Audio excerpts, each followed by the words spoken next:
अहिरवाल की बदलती सियासत और चरम सीमा पर पहुंची राजनेताओं की जुबानी जंग क्या आने वाले वक्त में कोई बड़ा सियासी तख्तापलट करती हुई नजर आएगी।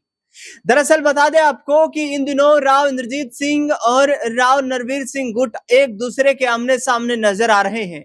बड़ा कारण यह है कि डॉक्टर इंद्रजीत यादव जो कि मानेसर से मेयर है, डॉक्टर इंद्रजीत यादव ने राव नरवीर सिंह पर सीधे और गंभीर आरोप लगाते हुए कहा है कि राव नरवीर सिंह और उनके समर्थक हमें लगातार परेशान कर रहे हैं, हमारे ऊपर झूठे मुकदमे लगाए जा रहे हैं, लगातार पुलिस जो है वो हमारे घर पर दबिश दे रही है, मेरे पति यानी कि राकेश हयातपुर को गिरफ्तार किए जाने का षड्यंत्र रचा जा रहा है।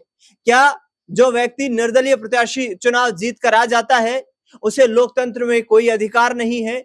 आखिरकार क्या जिसकी सत्ता होती है सिर्फ उसी के तलवे चाटकर राजनीति की जा सकती है?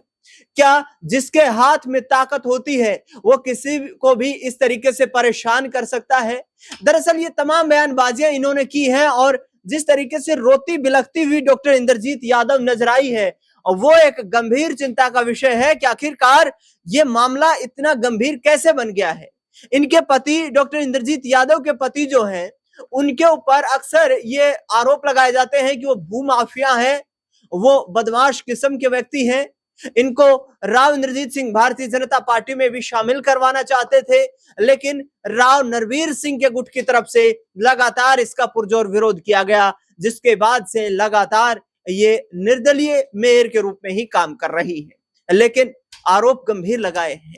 किस तरीके से डॉक्टर इंद्रजीत यादव ने राव नरवीर सिंह के समर्थकों और खुद मंत्री पर आरोप लगाए हैं, वो बयान आपको सुनवाते हैं। आप सभी जानते हैं कि इलेक्शन का प्रचार चल रहा था, तब भी हमारे जो इलाके के नेता हैं राव नरवीर सिंह जी, उन्होंने और कुछ और मंत्रीगण ने मिलकर हमारे खिलाफत बहुत ज़्यादा की, लेकिन आप सबके सहयोग से और जनता के साथ ने आज मुझे प्रथम मेयर बनाया। लेकिन मैं आपको बताना चाहूँगी कि पिछले कुछ दिनों से लगभग 1 महीने से हम लोग बहुत परेशान हैं।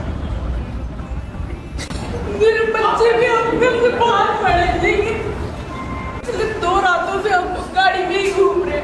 ये भी सब कहा क्योंकि पुलिस जो है दर्जनों की संख्या में आती। कल भी हमारे घर 50 से ज्यादा लोग आके बैठे हुए थे और उनके लिए कहना है कि आप पेश हो जाओ। ये चीज हमारे साथ पहले भी हो चुकी है। जब चाचा चरण की इलेक्शन हुई थी चेयरमैन की, तब भी राव नरवीर सिंह जी ने यही किया था, ये मेरे हस्बैंड को झूठे केस में फंसा के अंदर कर दिया था।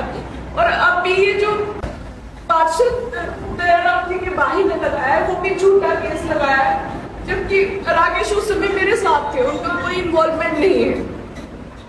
और अब ये हमारे घर में बैठे हुए हैं आके, और मेरे बच्चे भी घर से बाहर हैं और घर में अब भी पुलिस बैठी हुई है। हमारे सारे कैमरास तोड़ दिए गए और नोटिस लगा दिया गया है कि मुझे जाके पेश होना है थाने में। तो मैं आप सबसे यही कहना चाहूंगी कि अगर कोई इंसान बिना सरकार के बिना टिकट के निर्वाचित होता है और इलेक्शन जीतता है, तो उसके साथ अगर इस तरह से केंद्र सरकार राज्य सरकार करेगी तो आने वाले टाइम में सिर्फ तानाशाह चलेगी और कोई इलेक्शन नहीं होगी। सिर्फ जो सरकार इस समय सत्ता में है वो उनको दबा के रखेगी।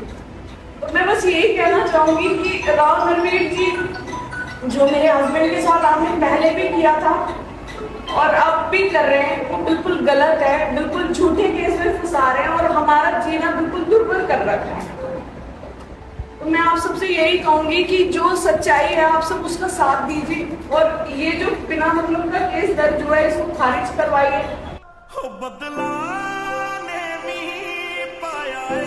तो सुना आपने डॉक्टर इंद्रजीत यादव को, ये लगातार कह रही हैं कि हमारे पास कोई राजनीतिक ताकत मौजूद नहीं है, हमें किसी बड़े राजनेता का संरक्षण प्राप्त नहीं है। आम लोगों के बीच पहुंची डॉक्टर इंद्रजीत यादव ने गुड़गांव के मानेसर के लोगों से ये अपील करते हुए कहा कि आप लोगों से ही उम्मीद है, आप लोग ही हमारी हिम्मत है और आपसे मैं गुजारिश करती हूं कि हमारे साथ खड़े होइए, इस लड़ाई को जीतना है। ये ताकत और ईमानदारी के बीच की लड़ाई है। एक तरफ सत्ता की ताकत है तो दूसरी तरफ लोगों की ताकत है और इस ताकत के दम पर हमें जीत दर्ज करनी है। सत्ता की ताकत को हराना है, पैसे की ताकत को हराना है। लेकिन देखना बेहद दिलचस्प होगा कि इनके द्वारा जो आरोप राव नरवीर सिंह पर लगाए जा रहे हैं उसका हरियाणा की राजनीति पर क्या कुछ प्रभाव देखने को मिलता है। डॉक्टर इंद्रजीत यादव के इन आरोपों पर आपकी क्या राय प्रतिक्रिया है वो हमें कमेंट बॉक्स में जरूर बताएं। देश दुनिया से जुड़ी तमाम बड़ी खबरों के लिए देखते रहिए नेक्स्ट 9 आवाज।